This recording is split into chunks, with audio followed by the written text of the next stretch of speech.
souhaitions parler des perspectives de développement dans le cadre de la conclusion de notre émission consacrée au financement des entreprises de l'économie sociale et solidaire. Mais avant de passer à ces perspectives de développement, je souhaiterais transmettre un remerciement tout particulier à l'association Les Palettes de Marguerite. Pour ceux qui nous sont fidèles, c'est la deuxième fois que les Palettes de Marguerite nous équipent en nous mettant à disposition leurs meubles confectionnés au sein de leur atelier. Et il nous semblait important de les remercier, notamment en leur consacrant un petit reportage que je vous invite à visionner.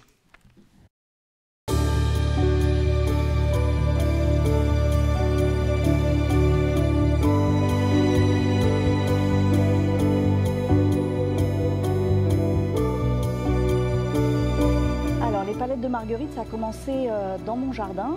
Je récupérais les palettes déjà et c'était mon hobby à l'époque. Et comme j'ai vu que ça marchait bien, je commençais à avoir des commandes, je me suis dit est-ce que ce ne serait pas un moyen pour à la fois créer de l'emploi, s'occuper d'une partie des déchets. Voilà, ça a commencé comme ça et avec deux amis, on a créé l'association.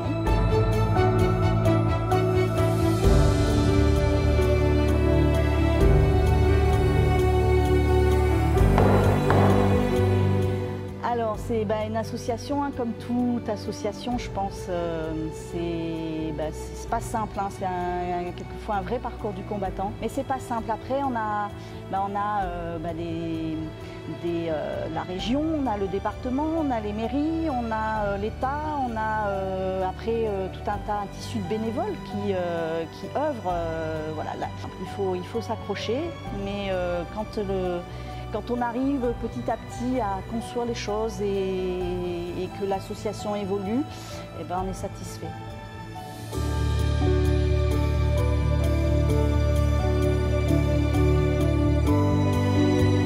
On a montré qu'on était sérieux. Ça, je pense que c'est important. Quand on est une association, on a toujours besoin de montrer qu'on est, puisqu'il y a tout ce côté un peu bénévole, donc on a toujours besoin de montrer qu'on est sérieux et qu'on peut nous faire confiance. Il faut tout le temps créer, il faut tout le temps évoluer. Et pour ça, on a toujours besoin de nouveaux partenariats, on a toujours besoin de prouver malgré tout. Et puis, voilà, l'argent public se fait rare. Donc il faut qu'on soit innovant, il faut qu'on soit inventif, il faut qu'on se batte tout le temps en fait. Rien n'est jamais acquis, rien n'est jamais définitif. Voilà, c'est les challenges, quelquefois c'est fatigant, mais quelquefois c'est aussi, ça rebooste.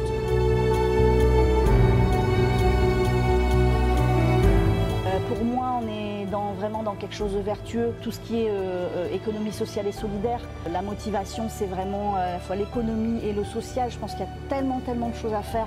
Je pense qu'on a besoin d'un peu de stabilité dans les politiques qui sont menées, qui changent quand même régulièrement. C'est juste de mettre un peu d'huile dans les rouages et qu'on nous laisse travailler et qu'on nous accompagne.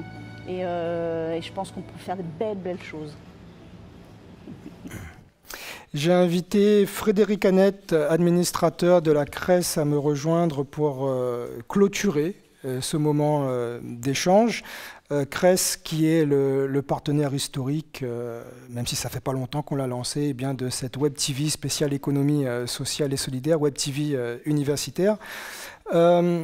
Cette Web TV a pour objectif de développer de la connaissance, bien évidemment, et de diffuser de la connaissance, mais on s'inscrit.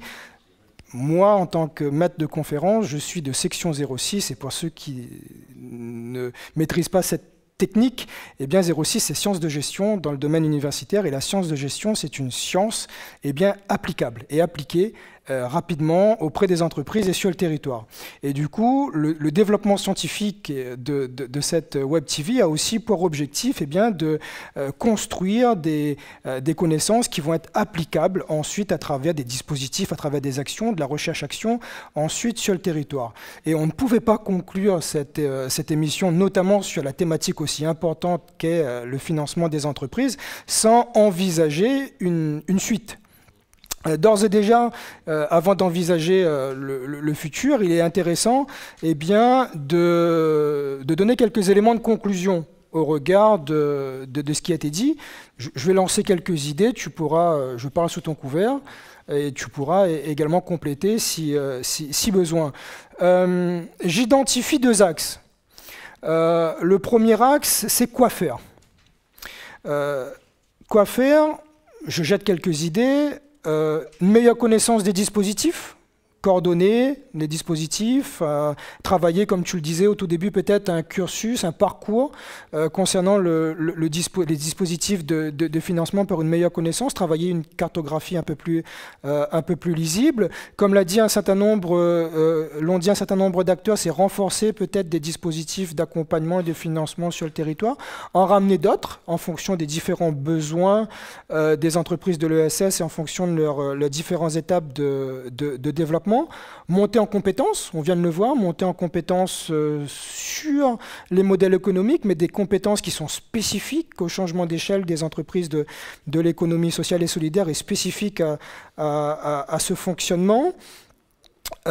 Mutualiser les expertises financières. La plateforme mettait en évidence les soucis pour activer des fonds relevant de financement européen. Il y a peut-être des axes de mutualisation à travailler là-dessus. Être sur des perceptions peut-être un peu plus globales de ce que pourrait être le financement. Nous avons vu que la plateforme échangeait un service contre la mise à disposition gratuite d'un local. Nous avons vu qu'il y a aussi le mécénat de compétences, donc élargir le spectre du financement. Tu as peut-être identifié d'autres axes d'intervention ?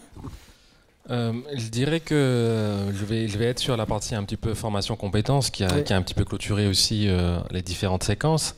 C'est que s'il devrait qualifier et résumer en 2 lignes ce que j'ai entendu, je dirais la première chose que j'ai entendue, c'est manager les équilibres. Et des équilibres entre l'économique et le social, entre le vertical et l'horizontal, entre les enjeux de responsabilité et les actions de terrain, entre différents types de financement privés et publics. Et ça demande forcément à développer des compétences un petit peu transversales. Et ménager ces équilibres, c'est déjà, voilà, on parle de compétences spécifiques, c'est déjà un enjeu en soi. La deuxième chose, c'est le sens. Tous les témoignages ont évoqué cette question de créer de la richesse, de travailler sur les comportements, les savoir-être, échanger nos codes. On a parlé, voilà, l'expression casser les codes est revenue à plusieurs reprises. Et l'idée, c'est aussi de voir comment on peut manager les sens voilà, de l'action, des projets, du futur, et comment on l'intègre au quotidien dans l'opérationnel, dans nos entreprises de l'économie sociale et solidaire. Voilà. Merci Frédéric. Il est important aussi de souligner, pour également corroborer et compléter ton intervention sur la formation et la montée en compétences, que le master dont je parlais, la licence également, est travaillé de manière partenariale avec la CRES et les entreprises de l'économie sociale et solidaire pour être au plus près des besoins en compétences. Deuxième axe de conclusion, c'est quoi faire, mais c'est surtout comment faire. Et on a vu que l'économie sociale et solidaire, c'est entreprendre différemment et c'est entreprendre collectivement, mais pour reprendre un terme qui était relativement cher, ça c'est au niveau micro, mais également au niveau méso, c'est-à-dire au niveau territorial. Il s'agit également d'élever cette façon de fonctionner et d'entreprendre ou d'intraprendre, et bien également à ce niveau stratégique. Donc, comme on a eu l'occasion de le faire aujourd'hui, l'objectif c'était de mettre tous les acteurs du financement macro, méso, micro autour de la table de manière à croiser les regards et ensuite à peut-être créer de nouvelles dynamiques, à trouver des solutions au regard des besoins et des problématiques qui ont pu être abordées ce jour. L'objectif, c'est qu'après ce premier travail, on puisse continuer ces échanges, on puisse continuer la recherche de la construction de nouvelles dynamiques de manière à répondre aux nouveaux besoins non couverts, peut-être, des entreprises de l'économie sociale et solidaire. J'ai une proposition au nom de l'université, c'est que nous puissions travailler ensemble avec tout l'ensemble des acteurs qui étaient là aujourd'hui, pourquoi pas lancer de manière annuelle une conférence type Grenelle où on travaillerait véritablement, ce ne sont pas des conférences juste où on prendrait la parole pour expliciter, donner des conclusions des études ou des recherches, mais qu'on puisse mener des conférences régionales ou territoriales du financement du champ de l'économie, des entreprises relevant du champ de l'économie sociale et solidaire, de manière à continuer ces échanges et à travailler peut-être des sources, des solutions de financement sur le territoire. C'est un lancement que je fais, une idée que je lance, à voir comment cela est récupéré par l'ensemble des acteurs qui étaient là aujourd'hui sur le territoire, plutôt les acteurs du territoire présents aujourd'hui dans le cadre de cette émission. Je ne sais pas comment toi tu chopes cette balle au bon, mais...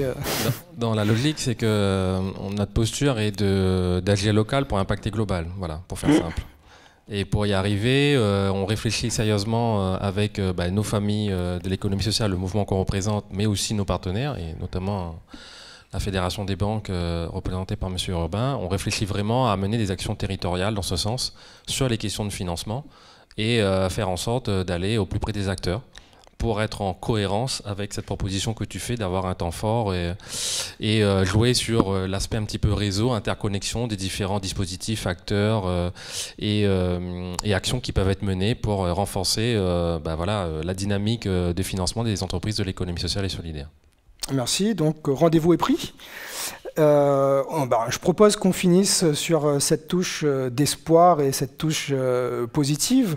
Je souhaiterais remercier l'ensemble des personnes qui ont répondu favorablement à notre invitation aujourd'hui. Et il y a énormément de riches enseignements qui sont ressortis de ces échanges et de cette participation.